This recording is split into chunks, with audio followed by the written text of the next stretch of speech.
How to see your Microsoft account password. Hi everyone, I'm here to assist you today. Without any delay, let's jump right in.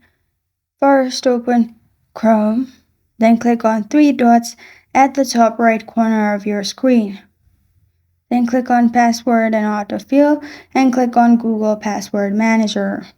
Sometimes Microsoft account password may be saved here. Click on live.com or you'll find Microsoft.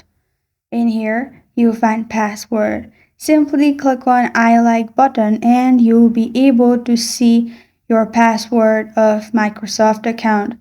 This password will only be available if you have auto-saved it before. And this is how to see your Microsoft account password.